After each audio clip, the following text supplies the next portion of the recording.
Yes બાળકો, બધાને જય શ્રી કૃષ્ણ. મજામાં? ઓલરાઈટ. હવે આપણે પ્રકરણના અંત ભાગ ઉપર છીએ. સાદું માઇક્રોસ્કોપ, સંયુક્ત માઇક્રોસ્કોપ અને ટેલિસ્કોપ, આ ત્રણના સૂત્રોને આપણે સમજવાના છે.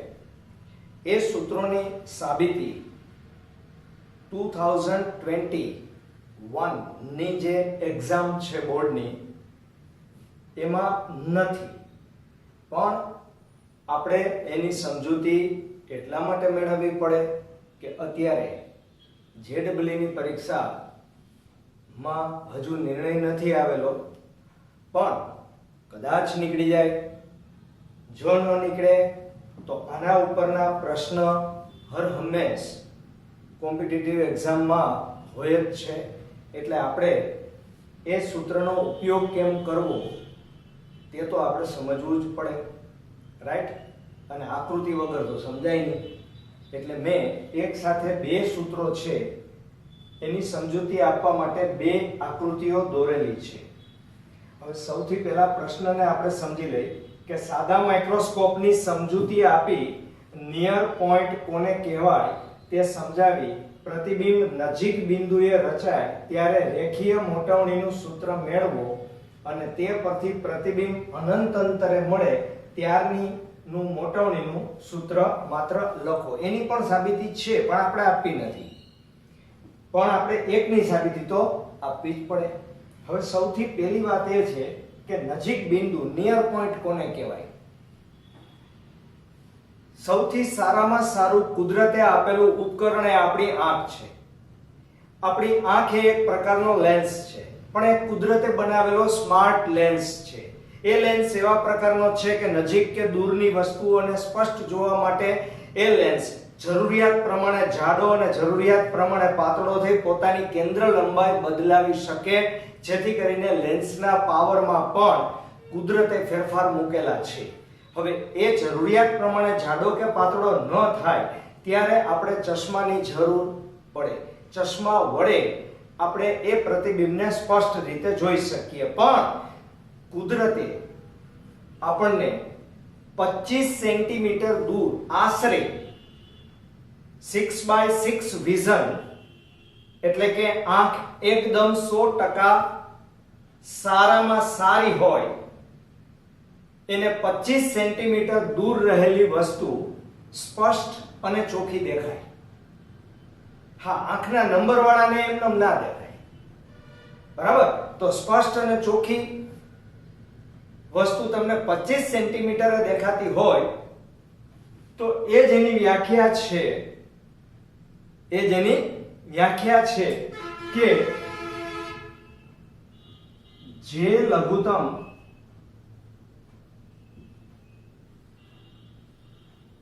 અંતરે વસ્તુનું સ્પષ્ટ અને આરામદાયક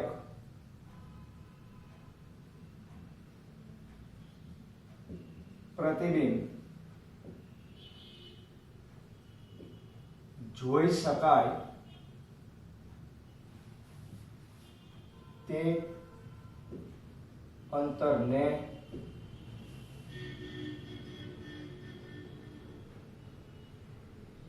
નજીક બિંદુ અથવા નિયર પોઈન્ટ કહે છે. બરાબર? તો આકૃતિ 1 માં નજીક બિંદુ કેપિટલ D છે. ઓકે? તો હવે આપણે આંખ અહીંયા રાખેલી છે, અહીંયા આપણે પ્રતિબિંબ જોવાનું છે, તો વસ્તુ ક્યાં રાખવી? હવે વસ્તુને જો તમે કેન્દ્ર લંબાઈ કરતા એટલે કે મુખ્ય કેન્દ્ર કરતા દૂર રાખો તો તેનું પ્રતિબિંબ આ બાજુ મળશે. આપણે પ્રતિબિંબ આભાસી જ મેળવવાનું છે, પણ આપણે પ્રતિબિંબ વસ્તુ કરતા મોટું મેળવવાનું છે. પણ સામાન્ય રીતે એવો ખ્યાલ છે કે જો તમે કેન્દ્ર લંબાઈ કરતા વધુ અંદર એટલે કે લેન્સના ઓપ્ટિકલ કેન્દ્રની નજીક વસ્તુને લઈ આવતા જાવ તેમ તેમ પ્રતિબિંબ છે એ વધુ ને વધુ દૂર અનંત અંતરે જાતું જાય. આ અત્યારે આપણે કેન્દ્ર લંબાઈ કરતા ઓછા અંતરે વસ્તુને રાખેલી છે, પણ જો તમે કેન્દ્ર લંબાઈ જેટલા જ અંતરે રાખશો તો પ્રતિબિંબ તમારું અનંત અંતરે મળશે. જેમ તમે પહેલા હું ઉલટું બોલ્યો, પ્રતિબિંબ વસ્તુને તમે કેન્દ્ર લંબાઈ કરતા ઓછા અંતરે રાખશો તો તમારું પ્રતિબિંબ છે એ પ્રમાણમાં નજીક મળશે, પણ એ પ્રતિબિંબ જોવા માટે આંખને મુશ્કેલી પડે, શાર્પનેસ ના હોય. એટલે કે આ પ્રતિબિંબ જેમ દૂર જતું જશે તેમ એ પ્રતિબિંબ નાનું ચોક્કસ થતું જશે, પણ ચોખ્ખું વધારે થતું જશે. બરાબર? તો આપણે પહેલી આ પરિસ્થિતિ છે એટલે કે આ સ્થિતિમાં પ્રતિબિંબ તમને થોડુંક મોટું મળે પણ આરામદાયક સુખરૂપ આંખને કોઈ મુશ્કેલી વગર મળે એવું આમાં ના બને, પણ આમાં બને. એટલે કે જે પ્રતિબિંબ તમારું દૂર જશે તેમ તે પ્રતિબિંબ દેખાશે નાનું, એની મોટાવણી ઓછી હશે, પણ એ પ્રતિબિંબ હશે એકદમ શાર્પ અને એકદમ ચોખ્ખું. તો આપણો હેતુ આ સૂત્ર મેળવવાનો છે આની અંદર. બરાબર? તો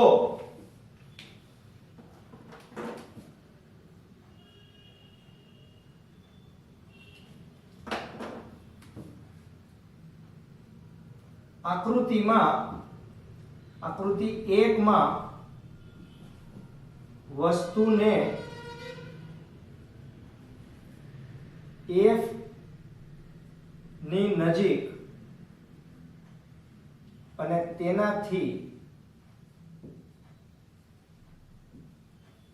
ઓછા અંતરે રાખતા પ્રતિબિંબ D અંતરે મળે છે. અને તેથી મોટવણી m બરાબર લેન્સ માટેની મોટવણી v/u છે. અને આપણે એક આપી દઈએ. વળી 1/f is equal to -1/u વત્તા 1/v પરથી 1/u is equal to 1/v minus 1/f. સમીકરણ 1 માં મૂકતા તો શું થશે? સમીકરણ 1 માં આપણે મૂકી દઈએ તો શું થશે? જો આ કિંમત આપણે અહીંયા મૂકવાની છે 1/u ની જગ્યાએ v ને એમ નામ રાખો તો m is equal to vm નામ અને 1/v minus 1/f. ઓકે? તો તેથી m બરાબર v ને અંદર દાખલ કરી દો તો 1 minus v/f. પરંતુ v બરાબર -d, કારણ કે d અંતરે તમને પ્રતિબિંબ મળે છે ને વસ્તુ તરફ જ મળે છે એટલે માઈનસ, અને તેથી m is equal to 1 plus d/f. આ સાદા માઇક્રોસ્કોપ કોઈ પણ લેન્સ છે એ સાદા માઇક્રોસ્કોપ તરીકે વર્તે.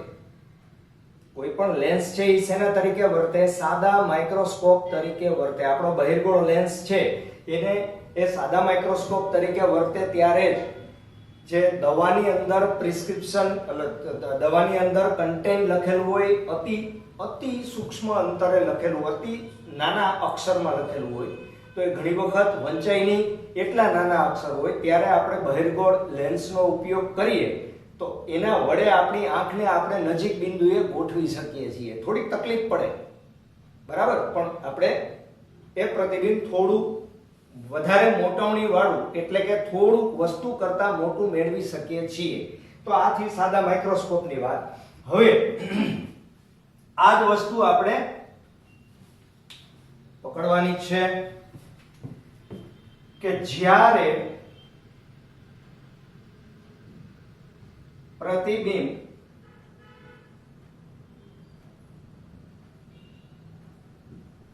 અનંત અંતરે મળે ત્યારે મોટવણી નું સૂત્ર. બરાબર, તો અનંત અંતરે મળે ત્યારે એટલે કે તમે આંખને અહીંયા રાખી છે. હવે તમે ખાસ એ વસ્તુ માર્ક કરો કે આપણે વસ્તુને ક્યાં રાખી છે. અત્યારે વસ્તુને તમે અહીંયા કેન્દ્ર લંબાઈ કરતા સહેજ ઓછા અંતરે રાખી હતી એટલે તમને નિયર પોઈન્ટ જેટલા અંતરે પ્રતિબિંબ મળતું હતું. હવે તમે વસ્તુને મુખ્ય કેન્દ્ર પર જ રાખો છો એટલે કે વસ્તુ ને મુખ્ય કેન્દ્ર પર જ રાખતા તેનું પ્રતિબિંબ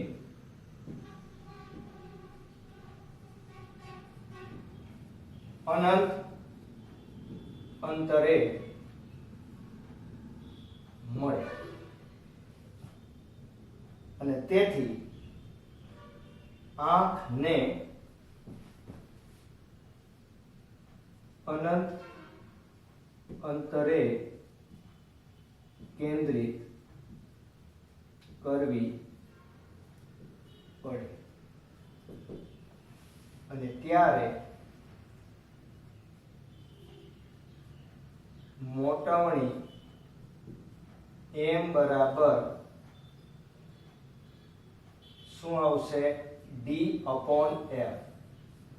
સાબિત નથી કરવી આપણે તો આમાં કઈ ફરક નથી. આ d/f છે ને 1 + d/f છે એનો મતલબ એમ થયો કે પ્રતિબિંબ અનંત અંતરે મળે ત્યારે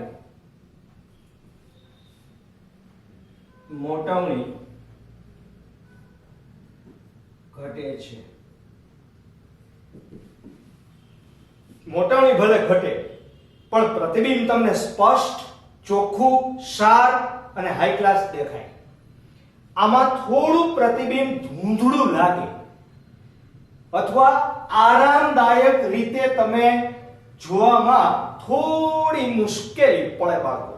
બરાબર, તો હવે તમારે દાખલાની અંદર ઉપયોગમાં લેવાનું ક્યારે? તો કે જ્યારે પ્રતિબિંબ નિયર પોઈન્ટ ઉપર મળે એમ કે ત્યારે આનો ઉપયોગ કરવો અને પ્રતિબિંબ અનંત અંતરે કહે ત્યારે આનો ઉપયોગ કરવો. રાઈટ? ઓકે, તો શોર્ટમાં મેં તમને લખાવી દીધું છે.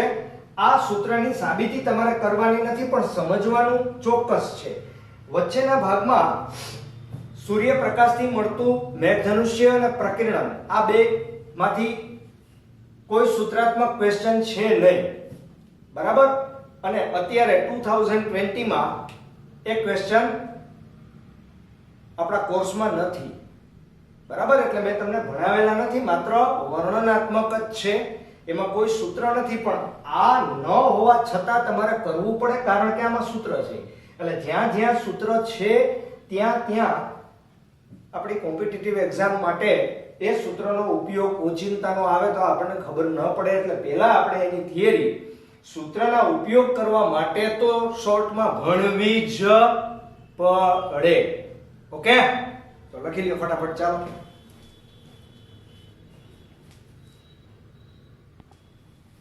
યસ બાળકો, સાદા માઇક્રોસ્કોપ બાદ આપણે ભણવાનું છે સંયુક્ત માઇક્રોસ્કોપ. તો પહેલા એ સમજી લઈએ કે સંયુક્ત માઇક્રોસ્કોપની જરૂર શું પડી. તો કે સાદા માઇક્રોસ્કોપની મોટવણીનું સૂત્ર જો અનંત અંતરે તમને પ્રતિબિંબ મળે તો m d/f છે. તો એવું જાણવા મળે છે કે તમે નાની કેન્દ્ર લંબાઈ વાળો લેન્સ ઉપયોગમાં લ્યો તો પ્રતિબિંબ બહુ મોટું મળે, પણ મોટું પ્રતિબિંબ ચોખ્ખું ન મળે. જો પ્રતિબિંબ ચોખ્ખું મેળવવાનો પ્રયત્ન કરીએ તો પ્રતિબિંબ નાનું મળે. તો આ મુશ્કેલીનું નિવારણ કરવા માટે સંયુક્ત માઇક્રોસ્કોપની રચના કરવામાં આવી કે જેમાં બે લેન્સનો ઉપયોગ કરવામાં આવે. તેમાં વસ્તુ તરફનો જે લેન્સ છે તેને ઓબ્જેક્ટિવ લેન્સ કહેવામાં આવે. એટલે આ લેન્સ એ તમારો ઓબ્જેક્ટિવ લેન્સ છે અને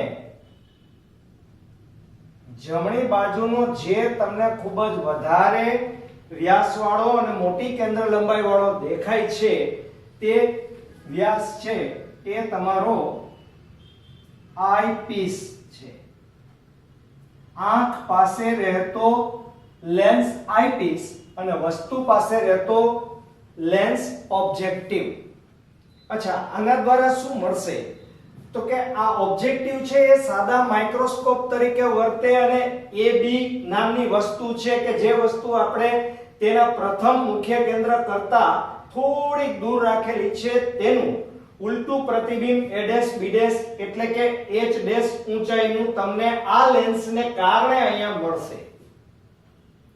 હવે આ પ્રતિબિંબ છે એ આ આઈપીસ માટે આભાસી વસ્તુ તરીકે વર્તે અને એ વસ્તુનું પ્રતિબિંબ છે એનો મતલબ એમ થયો કે આ એક સાદું માઇક્રોસ્કોપ અને આ બીજું સાદું માઇક્રોસ્કોપ, આવા બે માઇક્રોસ્કોપનું સંયોજન થતું હોવાને કારણે તેને સંયુક્ત માઇક્રોસ્કોપ કહેવામાં આવે છે. તો આ જે પ્રતિબિંબ મળ્યું એ આનું પ્રતિબિંબ છે પણ આની વસ્તુ છે. હવે ધ્યાન આપો કે આ પ્રતિબિંબ તમને જે મળે છે એ આની જે પ્રથમ કેન્દ્ર લંબાઈ છે એના કરતા આ થોડીક આપણે વધારી દઈએ, બરાબર? એની અંદરના ભાગમાં મળે એટલે કે કેન્દ્ર લંબાઈ કરતા ઓછા અંતરે મળે તો જ તેનું પ્રતિબિંબ તેજ તરફ આભાસી અને મોટું વિવર્ધિત થયેલું પ્રતિબિંબ A', B' મળશે. હવે ધ્યાનથી જુઓ, વસ્તુને પ્રથમ ક્યાં રાખી હતી? તો કે પ્રથમ આપણે વસ્તુને એના કેન્દ્ર લંબાઈ જેટલા એટલે કે મુખ્ય કેન્દ્ર કરતા થોડીક દૂર રાખી હતી. તેનું પ્રતિબિંબ આપણને જે મળ્યું તે એવી રીતે આ બે લેન્સ વચ્ચેનું અંતર સેટ કરવામાં આવે કે જેથી કરીને આનું પ્રતિબિંબ છે એ આની પ્રથમ કેન્દ્ર લંબાઈ કરતા ઓછા અંતરે મળે. હવે આનું પ્રતિબિંબ પછી અનંત અંતરે મળે એટલે કે આ મુખ્ય કેન્દ્રની નજીક છે એટલે આ અંતર તમારું લગભગ નિયર પોઈન્ટ જેટલું હશે. યાદ કરો, આપણે હમણાં જ સાદું માઇક્રોસ્કોપ ભણ્યા એમાં આપણે એવું સમજાતા કે મુખ્ય કેન્દ્ર કરતા થોડુંક ઓછા અંતરે રાખવામાં આવે તો તેનું પ્રતિબિંબ છે એ નિયર પોઈન્ટ જેટલા અંતરે મળે એટલે કે આ તમારા માટે પ્રતિબિંબ અંતર છે. રાઈટ? અંતિમ પ્રતિબિંબ અંતર. હવે અહીંયા જે છે એ ઓબ્જેક્ટિવની પ્રથમ કેન્દ્ર લંબાઈ છે, પ્રથમ મુખ્ય કેન્દ્ર છે. અહીંયા B1 મેં લખ્યું છે એનું દ્વિતીય મુખ્ય કેન્દ્ર છે. આ B' ની નજીક, B' તમે ગણો તો કઈ વાંધો નથી, એ B' થી આ અંતર છે એ આઈપીસ ની પ્રથમ કેન્દ્ર લંબાઈ છે. તો ઓબ્જેક્ટિવની દ્વિતીય કેન્દ્ર લંબાઈ અને આઈપીસ ની પ્રથમ કેન્દ્ર લંબાઈ વચ્ચેના આ અંતરને ટ્યુબ લંબાઈ કહેવામાં આવે છે. કઈ લંબાઈ કહેવામાં આવે છે ભાઈ? ટ્યુબ લંબાઈ કહેવામાં આવે છે. બરાબર? અને આ આખું એડજસ્ટમેન્ટ હોય એટલે કે તમારે એને નજીક દૂર લઈ જવા માટેની બધી વ્યવસ્થા સંયુક્ત માઇક્રોસ્કોપમાં હોય. હવે આપણો આ આખી સમજૂતી બાદ આપણે મેળવવાનું છે સંયુક્ત મોટવણી બેયની. તો પહેલા ઓબ્જેક્ટિવ ની મોટવણી આપણે મેળવશું. તો અત્યારે તમારા બે ત્રિકોણ દેખાય છે, એક ત્રિકોણ OB1P અને બીજો ત્રિકોણ B1A' B'. દેખાય છે? બેયમાં સેમ છે, બે સૂત્રો આપણે લખી શકીએ. બેયમાં tan બીટા બરાબર લગભગ બીટા બરાબર શું થશે? સામેની બાજુ એટલે કે OP એટલે આ બે લંબાઈ સરખી જ છે. OP એટલે AB છેદમાં O થી B1 એટલે કે FO. આને આપણે એક આપીએ.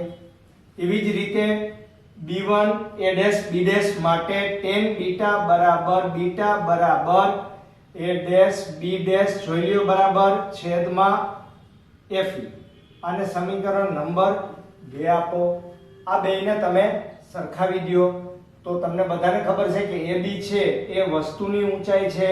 વસ્તુની ઊંચાઈ છેદમાં FO બરાબર પ્રતિબિંબની ઊંચાઈ છેદમાં FE.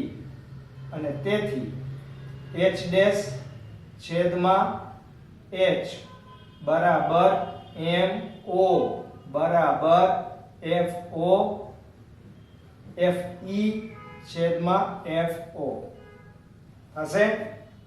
જો અહીંયા FO છે, અહીંયા FE છે, બરાબર. આ ઓબ્જેક્ટિવ માટે મળ્યું. કેને માટે મળ્યું?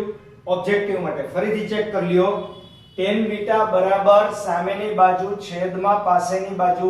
સામેની બાજુ એટલે OP એટલે AB એટલે H, OB1 એટલે એની દ્વિતીય કેન્દ્ર લંબાઈ એટલે FO. આની અંદર સામેની બાજુ એટલે H' એટલે કે A' B' અને આ લંબાઈ છે એ FE નથી.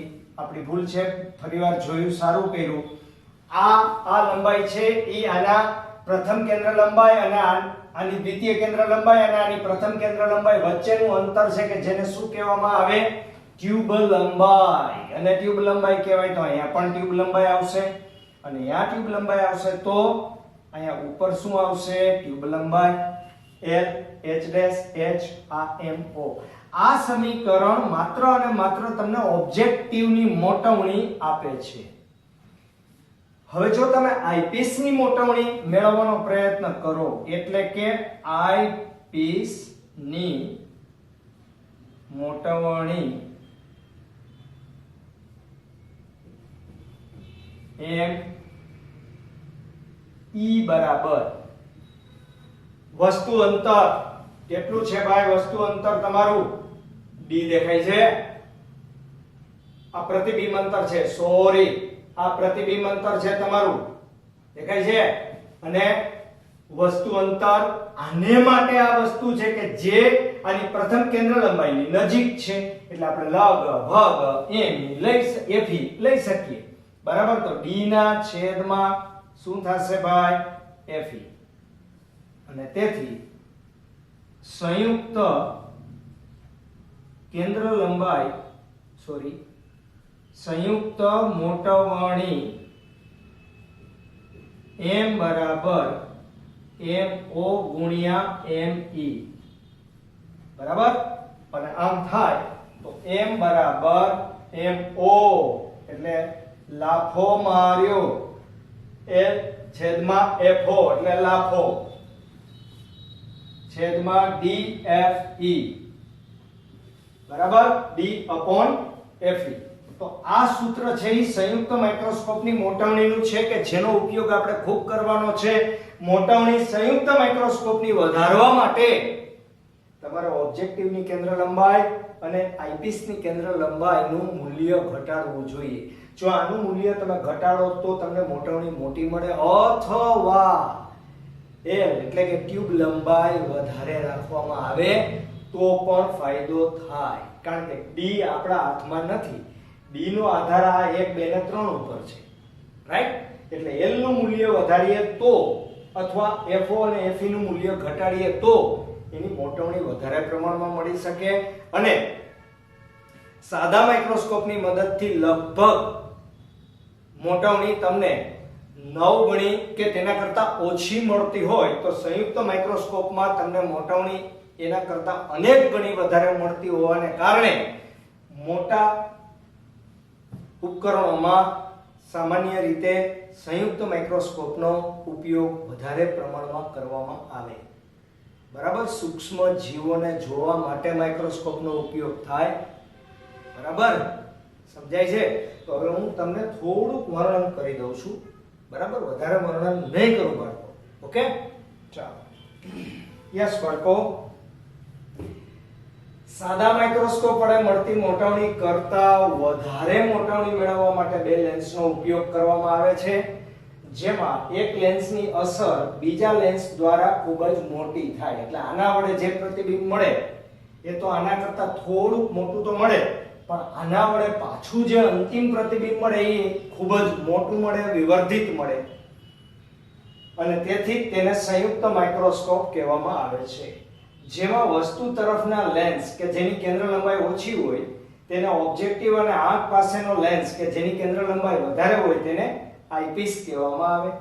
ઓબ્જેક્ટિવ થી મળેલ પ્રતિબિંબ આઈપીસ માટે વસ્તુની ગરજ સારે અને આઈપીસ સાદા માઇક્રોસ્કોપ તરીકે વર્તી આભાસી વિવર્ધિત મોટું પ્રતિબિંબ A', B' આપણને આપે છે, કે જે અનંત અંતરે નહીં મળે પણ મોટે ભાગે નિયર પોઈન્ટ જેટલા અંતરે મળે એવી રીતે આની ગોઠવણી કરવામાં આવે. ઓબ્જેક્ટિવના દ્વિતીય ફોકલ પોઈન્ટ અને આઈપીસના પ્રથમ ફોકલ પોઈન્ટ વચ્ચેના અંતરને સંયુક્ત માઇક્રોસ્કોપની ટ્યુબ લંબાઈ કહેવામાં આવે.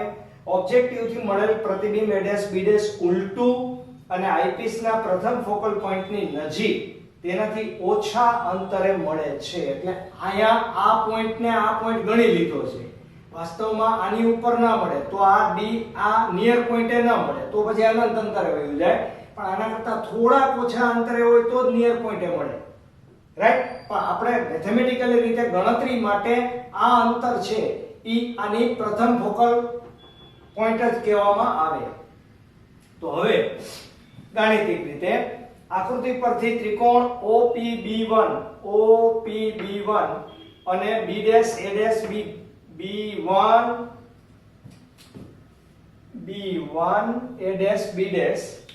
માં tan બીટા, આનો tan બીટા બરાબર OP ના છેદમાં OB1, OP એટલે h છેદમાં f0, અને tan બીટા બરાબર A', B' છેદમાં B1, B' બરાબર h' છેદમાં l. તો સમીકરણ 1 અને 2 પરથી બે બીટા સરખા જ છે તો આના બરાબર આ લખાય. તો h/f0 બરાબર h'/l અને ઓબ્જેક્ટિવની મોટાવણી m0 બરાબર h' ના છેદમાં h બરાબર l/f0. બરાબર? તો આઈપીસ માં આ ઓબ્જેક્ટિવ માટેની મોટાવણી હતી mo. હવે આઈપીસ માટે તમે લ્યો તો આઈપીસ માં પ્રતિબિંબ અંતર કેપિટલ D છે, કારણ કે આપણે નિયર પોઈન્ટે મેળવીએ એવી રીતે ગોઠવણી કરેલી છે, તથા વસ્તુ અંતર લગભગ fe છે. તેથી આઈપીસ ની મોટાવણી me બરાબર D/fe થાય. તેથી 3 અને 4 પરથી સંયુક્ત મોટાવણીનું સૂત્ર આપણે મેળવેલું છે, બેયનો ગુણાકાર કરવાથી આપણને સંયુક્ત મોટાવણી મળે. તો m m0 me બરાબર, તો l/f0 D/fe. આ સૂત્ર બરાબર આપણે યાદ રાખવાનું છે. ઓકે બાળકો, લખી લેજો, સિમ્પલ વસ્તુ છે. યસ બાળકો, ઓલમોસ્ટ આપણો લાસ્ટ ક્વેશ્ચન છે, અને તમે જાણો છો કે પ્રકાશીય ઉપકરણો જે છે એ ટોપિક આપણા બોર્ડની એક્ઝામ માટે નથી, પણ JEE નીટ માટે તમને સૂત્રાત્મક પ્રશ્નો છે એ હું અત્યારે તમને કરાવી રહ્યો છું. બરાબર? તો જે સૂત્રાત્મક નથી એ પ્રશ્નોનો ઉપયોગ આપણે JEE નીટમાં ન થતો હોય, રાઈટ? તો લાસ્ટ ક્વેશ્ચન છે આપણો રિફ્રેક્ટિંગ પ્રકારનું ટેલિસ્કોપ. ભાઈ માઇક્રોસ્કોપ અને ટેલિસ્કોપ શું છે? તો કે માઇક્રોસ્કોપ છે એ સૂક્ષ્મ જીવાણુઓને જોવા માટે ઉપયોગમાં આવે, કે જેની મોટાવણી વધી જાય તો એ જીવાણુ આપણને સ્પષ્ટપણે વાયરસ, બેક્ટેરિયા દેખાય. આધુનિક માઇક્રોસ્કોપમાં આપણે જેનો અભ્યાસ કર્યો એ સંયુક્ત માઇક્રોસ્કોપ, એ સિમ્પલ માઇક્રોસ્કોપ છે. આજની તારીખે ખૂબ જ આધુનિક માઇક્રોસ્કોપ બનાવી શકાણા છે. એવી જ રીતે ટેલિસ્કોપ છે, ટેલી એટલે દૂર, દૂરની વસ્તુઓને નિહાળવા માટે, કારણ કે આ દૂર આપણે સ્પષ્ટ વસ્તુ આપણી નરી આંખે 25 સેન્ટીમીટર નિયર પોઈન્ટ ઉપર હોય તો આપણે સ્પષ્ટ જોઈ શકીએ. એનાથી દૂર રહેલી વસ્તુઓ છે એ એટલી હદે નાની બની જાય કે જે આપણી આંખની મર્યાદાની બહાર નીકળી જાય તો આપણી આંખને હેલ્પ કરે, મદદ કરે એવા પ્રકારનું ઉપકરણ એટલે ટેલિસ્કોપ. ટેલિસ્કોપ આજની તારીખે ખૂબ જ બનાવવામાં આવેલા છે. આપણા દેશની અંદર બેંગ્લોર ખાતે બહુ મોટું ટેલિસ્કોપ રાખવામાં આવેલું છે. યુએસએ ની અંદર પણ કેલિફોર્નિયામાં તથા હવાઈ ખાતે મોટા મોટા ટેલિસ્કોપ અત્યારે બનાવવામાં આવેલા છે. હવે આ ટેલિસ્કોપના પ્રકાર કયા? તો કે આ ટેલિસ્કોપનો મૂળ જે પ્રકાર છે એ રિફ્રેક્ટિંગ પ્રકારનું, રિફ્રેક્ટિંગ એટલે વક્રીભવન પ્રકારનું ટેલિસ્કોપ. તો અત્યારે જુઓ છો કે આમાં વસ્તુ ન હોય, વસ્તુ તો ક્યાંનો ક્યાં છે, અનંત અંતરે છે. તો અનંત અંતરે રહેલી વસ્તુને મુખ્ય અક્ષને 100% સમાંતર નહીં પણ લગભગ સમાંતર જો પ્રકાશના કિરણો ઓબ્જેક્ટિવ ઉપર આપાત થાય તો ઓબ્જેક્ટિવ માંથી તેનું વક્રીભવન થઈ જે પ્રકાશનું કિરણ તેના ઓપ્ટિકલ કેન્દ્રમાંથી પસાર થાય એ સીધું જાય, પણ જે મુખ્ય અક્ષને લગભગ સમાંતર આવતું હોય તેનું વક્રીભવન થઈ આ બંને કિરણો જે બિંદુએ ભેગા થાય ત્યાં દૂરની વસ્તુનું એક નાનું પ્રતિબિંબ a' b' ઓબ્જેક્ટિવને કારણે મળે. આઈપીસ વડે તેનું અંતિમ પ્રતિબિંબ a2 b2 ઉલટું આપણે મેળવી શકીએ એ આઈપીસને કારણે. હવે ધ્યાનથી જુઓ કે માઇક્રોસ્કોપમાં અને ટેલિસ્કોપમાં શું ડિફરન્સ છે. તો કે માઇક્રોસ્કોપમાં ઓબ્જેક્ટિવની કેન્દ્ર લંબાઈ વ્યાસ નાના હતા, આઈપીસના કેન્દ્ર લંબાઈ વ્યાસ મોટા હતા. જ્યારે ટેલિસ્કોપમાં ઓબ્જેક્ટિવ મોટો છે, આઈપીસ નાનો છે, કારણ કે દૂરની વસ્તુમાંથી આવતા બધા જ પ્રકાશના કિરણોની પ્રકાશ સમાવેશ ક્ષમતા છે એ ક્ષમતા ઓબ્જેક્ટિવના વ્યાસ ઉપર આધાર રાખે છે. એટલે કે જેમ વ્યાસ મોટો તેમ તે વધારેમાં વધારે પ્રકાશને સંગ્રહ કરી શકે અને આ પ્રકાશ છે એ મહત્તમ પ્રમાણમાં વ્યવસ્થિત રીતે એનું વક્રીભવન થઈ અને આપણને એનું પ્રતિબિંબ રચાય. હવે જોઈ લ્યો બરાબર કે આ જે ઓબ્જેક્ટિવ છે એની દ્વિતીય કેન્દ્ર લંબાઈ FO છે, આની પ્રથમ કેન્દ્ર લંબાઈ એટલે કે પ્રથમ ફોકલ પોઈન્ટ FE છે. આનો આ બાજુ પણ મેં ફોકલ પોઈન્ટ દર્શાવેલો છે કારણ કે અહીંયા મેં આંખ રાખેલી છે. આંખ વડે જ આપણને અંતિમ પ્રતિબિંબ a2 b2 દેખાવાનું છે. હવે આ આખી રચનાને એક નળીમાં રાખેલી હોય છે અને આ નળીની લંબાઈ એ બે લેન્સ વચ્ચેનું અંતર કે જેને FO FE કહેવામાં આવે, FO FE કહેવામાં આવે એના જેટલું અથવા એના કરતા થોડુંક મોટું રાખવામાં આવે. શા માટે? કારણ કે આમાંથી આવતા વસ્તુનું પ્રતિબિંબ આપણે આના ફોકલ પોઈન્ટ ઉપર અથવા એની એકદમ નજીક મેળવવાનું છે. બરાબર? તો આ બે વચ્ચેનું અંતર FO FE કરતા નેચરલી નળીમાં ઓછું રહેશે તો પ્રોબ્લેમ થવાનો છે. એટલે આ બે લેન્સ વચ્ચેનું અંતર એ જ L. એ અંતર આ બેયના સરવાળા જેટલું કે તેના કરતા થોડુંક મોટું રાખવામાં આવે છે. બરાબર? તો અંતિમ પ્રતિબિંબ તમને જે મળે એને આધારે એકદમ એક જ સ્ટેપનું સૂત્ર છે. એટલે કે ટેલિસ્કોપની મોટાવણી m બરાબર ઓબ્જેક્ટિવ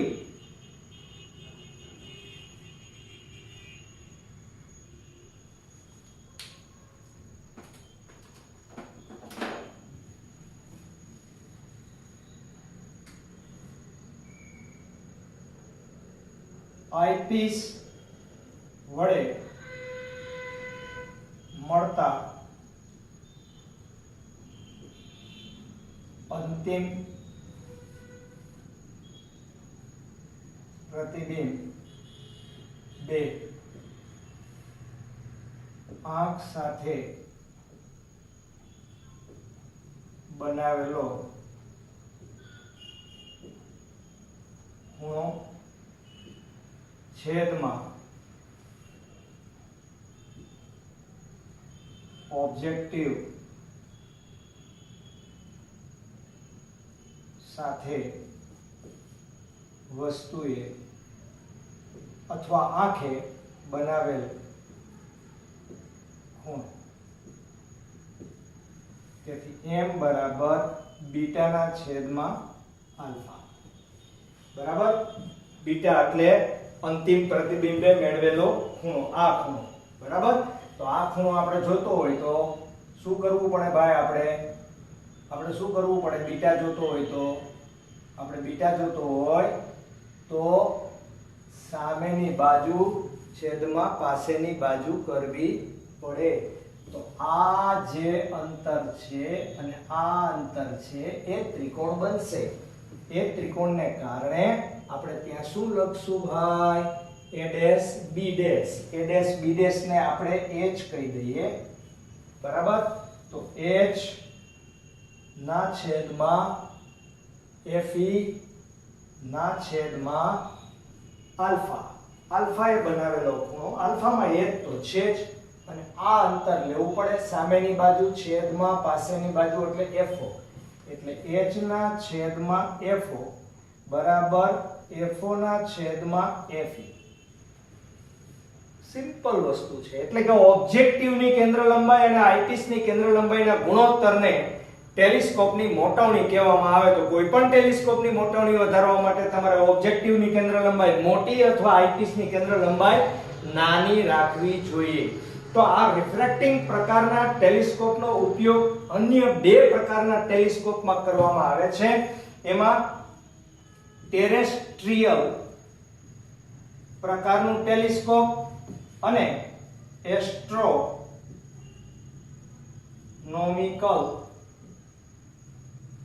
ટેલિસ્કોપ. ટેરેસ્ટ્રીયલ ટેલિસ્કોપ અને રિફ્રેક્ટિંગ પ્રકારના ટેલિસ્કોપમાં શું ફરક? તો કે ખાલી એક જ લીટીનો ફરક. જો અહીંથી વસ્તુનું જે પ્રતિબિંબ મળે એ તમને ઉલટું મળે છે. ઉલટા પ્રતિબિંબને ચતું કરવા માટે ઇન્વર્ટિંગ લેન્સની એક જોડ રાખવામાં આવે કે જેની મદદથી તમે પ્રતિબિંબને ચતું જોઈ શકો. અને એસ્ટ્રોનોમિકલ એટલે ખગોળ વિજ્ઞાનમાં જે ઉપયોગમાં લેવામાં આવે એ ટેરેસ્ટ્રીયલ પ્રકારનું જ હોય, પણ પ્રોબ્લેમ એક જ હોય કે એક એસ્ટ્રોનોમિકલ બહુ દૂરની વસ્તુને તમારે જોવાની છે, એટલે એના ઓબ્જેક્ટિવનો વ્યાસ કેન્દ્ર લંબાઈ ખૂબ જ મોટી રાખવામાં આવે, લિમિટ કરતા પણ વધારે મોટી રાખવામાં આવે, તો જ પ્રકાશના સમાવેશની ક્ષમતા વધારી શકાય અને તે વસ્તુનું પ્રતિબિંબ સ્પષ્ટ ચોખ્ખું મેળવી શકાય. આ ખૂબ જ મોટો લેન્સ રાખવો પડે એ એક વ્યવહારિક મુશ્કેલી કહેવાય. અને આ મુશ્કેલીનું નિવારણ કરવા માટે કેસેગ્રેઇન નામના વૈજ્ઞાનિકે પરાવર્તક પ્રકારના ટેલિસ્કોપ બનાવેલા છે. અને આ પરાવર્તક પ્રકારનું ટેલિસ્કોપમાં લેન્સની સાથે સાથે અરીસાનો ઉપયોગ પણ કરવામાં આવે છે, કે જેને કેસેગ્રેઇને બનાવેલું પરાવર્તક પ્રકારનું ટેલિસ્કોપ કહેવાય. કે જે તમારે એમાં સૂત્રો નથી એટલે તમારે એની કઈ જરૂર નથી. લાસ્ટ ક્વેશ્ચન છે તમારા આ ચેપ્ટરનો, કેસેગ્રેઇને બનાવેલું પરાવર્તક ટેલિસ્કોપ. બરાબર, તો અત્યારે માત્ર અને માત્ર આ સૂત્ર આવતું હોવાને કારણે આપણે ભણી રહ્યા છીએ. Okay, clear? તો હવે હું તમને થોડું લખી દઉં બાળકો. યસ બચ્ચે લોગ, ખૂબ જ દૂરની વસ્તુને સ્પષ્ટ જોવા માટે ઉપયોગમાં લેવાતા ઉપકરણને શું કહેવામાં આવે છે? ટેલિસ્કોપ. આકૃતિમાં રિફ્રેક્ટિંગ પ્રકારનું ટેલિસ્કોપ દર્શાવેલું છે. તેમાં દૂરની વસ્તુ સામે આવતા બહિર્ગોળ લેન્સને ઓબ્જેક્ટિવ અને આંખ પાસેના લેન્સને આઈપીસ કહેવામાં આવે છે. સામાન્ય બાબત છે. અહીં ઓબ્જેક્ટિવની કેન્દ્ર લંબાઈ અને વ્યાસ આઈપીસની સરખામણીએ મોટા રાખવામાં આવે છે. વળી આઈપીસને ટેલિસ્કોપની નળીમાં આગળ પાછળ સરકાવી શકાય છે. આકૃતિમાં દૂરની વસ્તુમાંથી આવતા કિરણો ઓબ્જેક્ટિવના દ્વિતીય ફોકલ પોઈન્ટ પર પ્રતિબિંબ રૂપે a', b' મેળવવામાં આવે છે. a', b', જે આઈપીસ માટે વસ્તુ તરીકે વર્તે અને આઈપીસને આગળ પાછળ ખસેડીને એવી ગોઠવણ કરવામાં આવે કે જેથી મૂળ વસ્તુનું ઉલટું, મોટું, વિવર્ધિત, જબરજસ્ત પ્રતિબિંબ મળે આવડું આ A2B2 બરાબર A2B2 ઓકે ટેલિસ્કોપની મોટાવણીનું સૂત્ર બસ આજ આપણા માટે વધારે અગત્યનું છે અંતિમ પ્રતિબિંબે આંખ સાથે બનાવેલો ખૂણો અંતિમ પ્રતિબિંબે આને આંખ સાથે બનાવેલો મુખ્ય અક્ષ સાથેનો ખૂણો બીટા બરાબર સામેની બાજુ h પાસેની બાજુ fe બરાબર એટલે h/fe વસ્તુએ ઓબ્જેક્ટિવ અથવા તો આંખ સાથે બનાવેલો ખૂણો આ વસ્તુ એનો ખૂણો આલ્ફા એની સામેની બાજુ h એનો પાસેની બાજુ એટલે fo એટલે કે ઓબ્જેક્ટિવની કેન્દ્ર લંબાઈ એટલે h/fo h જાય fo/fe આમ મોટોની મોટી મેળવવા ઓબ્જેક્ટિવની કેન્દ્ર લંબાઈ મોટી અને આઈપીસની કેન્દ્ર લંબાઈ નાની રાખવી જોઈએ પછી બેમાંથી એક કરો તો ચાલે બરાબર અંતિમ પ્રતિબિંબ ચત્તુ મેળવવા માટે તેમાં ઇન્વર્ટિંગ લેન્સની એક જોડ રાખવામાં આવે છે તેથી આવા ટેલિસ્કોપને ટેરેસ્ટ્રીયલ પ્રકારનું ટેલિસ્કોપ કહેવામાં આવે છે બરાબર તો આપણે લાસ્ટ જે તમારો ક્વેશ્ચન છે એ કેસેગ્રેઇન પ્રકારનું તમે બુકની અંદર વાંચશો પણ એ વર્ણનાત્મક છે અને ઉપકરણો નીકળી ગયા છે આપણા બોર્ડની એક્ઝામમાંથી એટલે સૂત્રાત્મક પ્રશ્ન હતા એ જ મેં તમને વ્યવસ્થિત સમજાવેલા છે કે જેથી તેના ઉપરના જેડબલી કે નીટના કોઈ ક્વેશ્ચન આવે તો તમને મુશ્કેલી ના પડે અજાણ્યું ન લાગે એકેય શબ્દ તમારા માટે જાણીતો જ ન હોય તો ડાયરેક્ટ સૂત્ર ઉપરથી તમે ક્યારેય કોઈ વસ્તુનું સોલ્યુશન સંતોષકારક રીતે કરી શકતા નથી બાળકો ઓકે તો આ લખી લેજો બાળકો અને આજે આટલું જ અને હવે આપણે આના પછીનું જે લેક્ચર છે એમાં આ ચેપ્ટરના આ ટોપિક ઉપરના કોઈ દાખલા કે જે છે કોર્સમાં રાખેલા છે આ લોકોએ ભૂલમાં બરાબર થોડા ઘણા અમુક શબ્દોનો ઉપયોગ એમાં કરવાનો છે આપણે અને એટલે જ તમને મેં આ ક્વેશ્ચન કરાવેલા છે બરાબર ઉપરાંત આપણે જેડબલી નીટના ક્વેશ્ચન પણ કરી નાખશું અને લગભગ ઓલમોસ્ટ આવતા લેક્ચરમાં તમારું આ કામ પૂરું થઈ જશે ચેપ્ટરનું ઓકે પ્રયત્ન એવો કરીશ ચાલો જય શ્રી કૃષ્ણ